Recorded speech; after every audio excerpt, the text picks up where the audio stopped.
Study IQ IAS, आपका selection हमारा mission.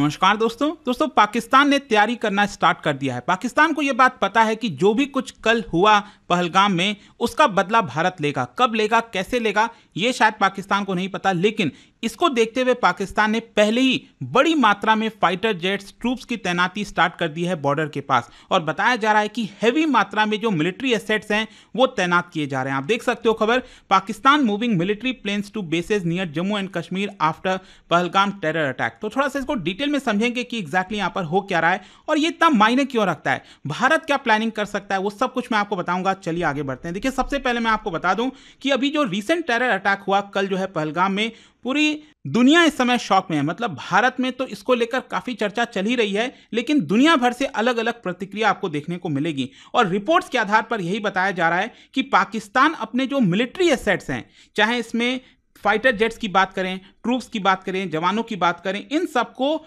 India Pakistan border के काफी नजदीक लेकर आ रहा है, ताकि कल के डेट में जो भी प्रतिक्रिया होगी भारत की, तो उसको वो रिटेलिएट कर सके। देखो, इसका थोड़ा सा बैकग्राउंड आपको समझना होगा। जैसा कि मैं आपको बता रहा था कि जो पहलगाम अटैक है, इसके पीछे एक्चुअली लश्कर तैयबा का ही यहां पर जो आउटफिट है, द रेसिस्टेंस फ्रंट, मतलब एक प्रकार से वो लश्कर तैयबा ही है। लेकिन अब जितने भी अटैक्स वगैरह किए जाते हैं, वो लश्कर तैयबा अपने नाम से नहीं करता है, वो द रेसिस्टेंस फ्रंट के तौर पर वो कराता है, ताकि दुनिया को दिखा सके पाकिस्तान कि हमने लश्कर तैयबा को दबा दिया है, वो किसी भी प्रकार का आतंकवादी जो घटनाएं हैं उसमें शामिल नहीं है। लेकिन यहां पर इंडियन इंटेलिजेंस जो है, उनके द्वारा ट्रैक किया गया है कि जो पूरा ऑपरेशनल सपोर्ट मिला था पूरे आतंकी घटना में, उसमें पाकिस्तान का हाथ था। मतलब जो लाइन ऑफ कंट्रोल है पाकिस्तान की तरफ जो है, वहां से पूरी तरह से उनको सपोर्ट मिला था। और इसका सबसे बड़ा सबूत आज सुबह ही मिल गया, जब 2 टेररिस्ट को मार गिराया हमारे भारतीय सेना ने। बेसिकली यहां पर कई सारे जो टेररिस्ट हैं वो LOC पार करके भारत में एंटर करने की कोशिश कर रहे थे, और ये जो आतंकवादी इस समय पुलवामा के जंगलों में हैं, या फिर जहां पर भी होंगे, उनको ढूंढने की कोशिश की जा रही है, उनको एक प्रकार से सपोर्ट करने की कोशिश कर रहे होंगे। तो यहां पर 2 टेररिस्ट को पहले ही मार दिया गया है। खैर, अब क्वेश्चन यह है कि पाकिस्तान जम्मू कश्मीर के नजदीक में क्या कर रहा है। देखो, यहां पर जो डिफेंस ट्रैकर और फ्लाइट मॉनिटरिंग जो टूल्स हैं, उसके आधार पर बताया जा रहा है कि पाकिस्तान अपने जो एसेट्स हैं उसको रीलोकेट कर रहा है, मतलब एक जगह से दूसरे जगह ले जा रहा है। सबसे पहले मैं आपको बता दूं, यहां पर जो फ्लाइट ट्रैकिंग डेटा है उसके आधार पर बताया गया कि पाकिस्तान एयरफोर्स अपने जो फाइटर एयरक्राफ्ट है उसको सदर्न बेसिस से, मतलब कि पाकिस्तान का ये जो सदर्न वाला पार्ट है, यहां से ट्रांसपोर्ट करके नदन और ईस्टर्न के साइड यहां पर ले जाने की कोशिश कर रहा है। जैसे कि सदर्न बेसिस में आप देखोगे तो मसरूर है, शहजाद एयरबेस हो गया कराची के पास। तो इसको कहां ले जा रहे हैं, बेसिकली 3 एयरबेस पर ले जा रहे हैं फाइटर जेट्स को। एक है सरगोदा एयरबेस, जो कि आपको लाहौर के पास ही देखने को मिलेगा, यहां पर बॉर्डर के काफी नजदीक है। फिर दूसरा अगर आप देखिए तो चकलाला एयरबेस, ये बेसिकली जो इस्लामाबाद और रावलपिंडी है उसके पास नज़दीक में देखने को मिलता है। और जो तीसरा है वो है मुरीद एयरबेस। मुरीद एयरबेस बेसिकली क्या है कि इस्लामाबाद के थोड़ा सा सदर्न साइड में यहाँ पर आप आओगे तो इधर मुरीद एयरबेस देखने को मिल रहा है। तो यहाँ से नीचे सदर्न साइड से जो मिलिट्री एसेट्स वगैरह हैं उसको नदन साइड की तरफ ले जाने की कोशिश की जा रही है। बट यू नेवर नो कि इंडियन आर्मी और जो हमारी इंटेलिजेंस है पीछे से, वो क्या सोच रही होगी, क्या काम कर रही होगी। क्या पता यहाँ पर सदर्न साइड से ये लोग ऊपर की तरफ ले जाएं, हमारी प्लानिंग यहीं पर सदर्न साइड में कुछ करने की हो, मतलब नहीं पता अभी। लेकिन अगेन आप देख सकते हैं यहाँ पर जो फ्लाइट डेटा के द्वारा यहाँ पर इंफॉर्मेशन मिली है, उसमें साफ साफ दिख रहा है कि कई सारे जो ट्रांसपोर्ट एयरक्राफ्ट हो गए, जैसे Lockheed C-130E Hercules transport aircraft, वो आपका ले जाया जा रहा था। फिर इसके अलावा यहां पर जो फिनोम 100 जेट है, जो कि VIP ट्रांसपोर्ट के लिए इस्तेमाल किया जाता है या फिर इंटेलिजेंस ऑपरेशंस के लिए, वो भी यहां पर उसकी मूवमेंट लगातार देखने को मिल रही थी। सिर्फ यही नहीं, ये तो फाइटर जेट्स की हमने बात कर ली, यहां पर इंटेलिजेंस सोर्सेज से यह भी पता चला है कि बड़ी मात्रा में जो ट्रूप्स हैं, जो आर्मी के जवान हैं, उनकी भी तैनाती की जा रही है, स्पेशली मुजफ्फराबाद और जो गिलगित बल्तिस्तान वाला इलाका है। ये आप देख सकते हो, ये जो मुजफ्फराबाद है, क्योंकि ये है तो भारत का इलाका, लेकिन यहीं से आपको पता है कि जो लाइन ऑफ कंट्रोल है वो आपका गुजरता है। तो मुजफ्फराबाद, जो कि पाकिस्तान ऑक्यूपाइड कश्मीर वाला इलाका है, यहां पर बड़ी मात्रा में मोबिलाइजेशन किया जा रहा है, ट्रूप्स की हैवी तैनाती की जा रही है। और ऊपर गिलगित बल्तिस्तान वाले इलाके में भी कुछ इसी प्रकार की कोशिशें जारी हैं। इसके अलावा जो फॉरवर्ड मिलिट्री आउटपोस्ट है LOC के पास, उनको हाई अलर्ट पर रख दिया है पाकिस्तान ने। मतलब पाकिस्तान अपने आप को एक प्रकार से दिखाने की कोशिश कर रहा है कि हम तैयार हैं। लेकिन क्वेश्चन यह है कि इसका सिग्निफिकेंस क्या है, पाकिस्तान ये जो चाल चल रहा है, दिखा रहा है कि हम ऐसा कर रहे हैं, क्योंकि देखो ऑफिशियली तो पाकिस्तान नहीं बोलेगा, ये सारी चीजें सोर्सेज से पता चलेंगी, कहीं ना कहीं मीडिया में बार बार इस चीज को दोहराया जाएगा ताकि दुनिया को पता चल सके। तो ये इतना मायने क्यों रखता है? देखो सबसे पहली चीज मैं आपको बता दूं, ये रीडिप्लॉयमेंट करके, जेट्स का, फाइटर जेट्स की तैनाती करके, ट्रूप्स का रीडिप्लॉयमेंट करके, पाकिस्तान यहां पर उनका जो एम है वो यह है कि भारत को डिटर करे,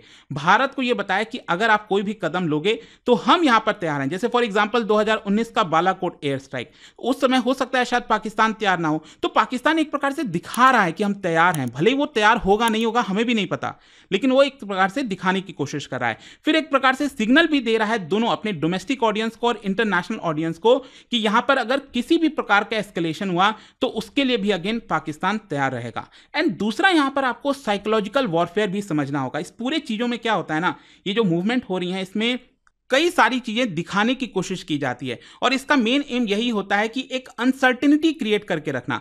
भारत में भी हमारे यहाँ पर जो भी लोग हैं, इंटेलिजेंस के ऑफिसर्स हैं, वो भी कहीं ना कहीं इस चीज को देख रहे होंगे, ट्रैक कर रहे होंगे। तो यहाँ पर एक अनसर्टेनिटी जैसी सिचुएशन क्रिएट करना कि अगर मान लो भारत कोई कदम लेता है तो पाकिस्तान भी किसी प्रकार का रिटेलिएशन कर सकता है। So this is consistent with Pakistan की जो डॉक्ट्रिन रही है ना, that is escalate D escalate. Escalate करो पहले, जानबूझकर पहले छेड़छाड़ करो और यहाँ पर डी एस्केलेट कर हुए चीजों को दिखाने की कोशिश करो। तो इस प्रकार की स्ट्रैटेजी आपको पाकिस्तान की तरफ से देखने को मिलेगी। लेकिन क्वेश्चन यह है कि भारत की तरफ से क्या रेस्पॉन्स है, पॉलिटिकल रेस्पॉन्स और मिलिट्री रेस्पॉन्स दोनों।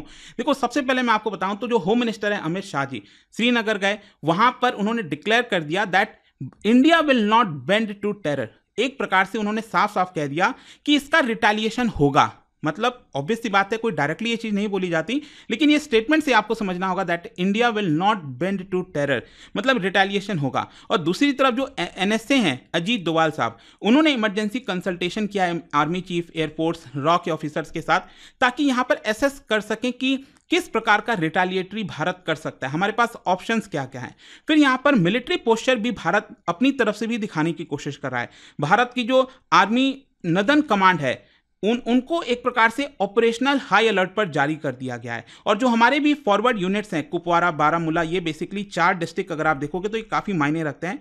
ये ऊपर से आप देखिए कुपवारा हो गया, बारामूला हो गया, नीचे पुंछ हो गया और नीचे राजौरी हो गया। ये जो 4 डिस्ट्रिक्ट्स हैं ना, यहीं पर सारा खेल है एक प्रकार से आप कह सकते हैं। तो यहां पर भी हमारे जितने फॉरवर्ड यूनिट्स हैं उनको मॉनिटरिंग के लिए बोला गया है कि आप यहां पर लगातार एक्टिवली मॉनिटर करते रहिए कि सामने की तरफ पाकिस्तान में किस प्रकार की गतिविधि हो रही है, ताकि हमें भी पता रहे ना कि एग्जैक्टली चल क्या रहा है। और दूसरी तरफ जो हमारी इंडियन एयरफोर्स हैं उन्होंने अपनी जो सॉर्टीज हैं, मतलब जो उड़ाने वगैरह भरते हैं, वो नदन एयर स्पेस में स्टार्ट कर दिया है। हमने यहाँ पर जो अवैक्स है उसको भी डिप्लॉय कर दिया है। बेसिकली एक प्रकार का रडार सिस्टम है ताकि एकदम हम तैनात रहें, किसी भी प्रकार का फाइटर जेट्स वगैरह उधर से आता है तो हमें उसको पता चल सके। तो ये सारी रिस्पॉन्स भारत की तरफ से किया जा रहा है। अच्छा, अगर हम पहले पास्ट प्रेसिडेंट्स की बात करें तो पिछले कुछ सालों में अगर आप देखोगे इस तरह की जब भी कोई बड़ी घटना हुई है तो डेफिनेटली भारत ने रिटेलिएट किया है अलग अलग प्रकार से। फॉर एग्जांपल 2016 उरी वाला अटैक हम सब जानते हैं, सर्जिकल स्ट्राइक किया गया ग्राउंड के थ्रू। 2019 का जो पुलवामा अटैक हुआ उसके बाद हमने एयर स्ट्राइक किया था, Balakot air strike.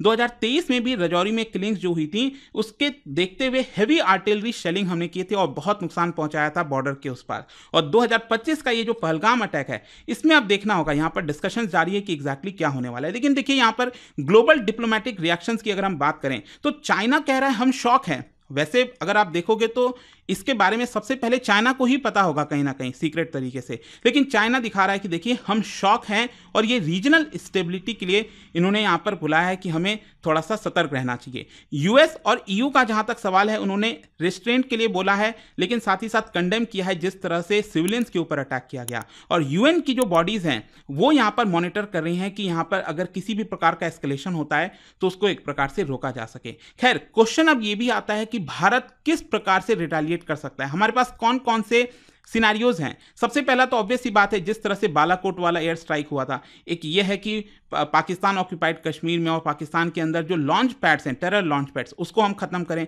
Covert operation कर सकते हैं, उरी वाला जो इंसिडेंट हुआ था उसके बाद जो हमने किया था, स्पेशल फोर्सेज जो हैं उनको हम भेज सकते हैं। फिर साइबर ऑपरेशन भी कर सकते हैं, जो पाकिस्तान की मिलिट्री कमांड सिस्टम है उसको टेम्परेरी बेसिस पर डिसरप्ट किया जाए। और डिप्लोमेटिक आइसोलेशन भी भारत कर सकता है, मतलब कि यहाँ पर पाकिस्तान को as a state sponsor of terrorism ये हम दुनिया के सामने ला सकते हैं, और साथ ही साथ FATF फोरम के अंदर हम बोल सकते हैं कि वापस से इसको ग्रे लिस्ट में डाला जाए। तो देखिए, फाइनली कंक्लूजन यहां पर यही निकलता है कि पाकिस्तान का ये जो मिलिट्री मूवमेंट हो रहा है जम्मू कश्मीर के पास, ये कोई रूटीन ड्रिल नहीं है। ये दिखाता है कहीं ना कहीं पाकिस्तान अपने आप को प्रिपेयर करने की कोशिश कर रहा है अगर भारत की तरफ से किसी भी प्रकार का मिलिट्री रिस्पांस आता है। और कहीं ना कहीं अगर आपको पता ही है कि भारत के ऊपर भी काफी प्रेशर है, भारत सरकार के ऊपर प्रेशर है कि इस समय स्ट्रांगली रिटेलिएट किया जाए।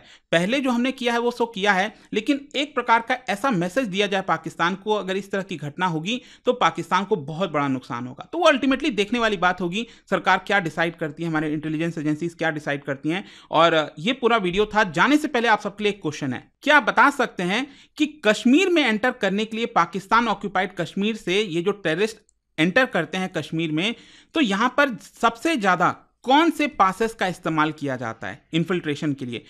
ये 4 ऑप्शन है। इसका राइट आंसर आप सब जानते हैं, मेरे इंस्टाग्राम पर तो मिलेगा ही, वहां पर अगर आप नहीं हो कोई बात नहीं, टेलीग्राम से ले सकते हैं इसका सही उत्तर। स्टडी IQ IAS, आपका सिलेक्शन हमारा मिशन।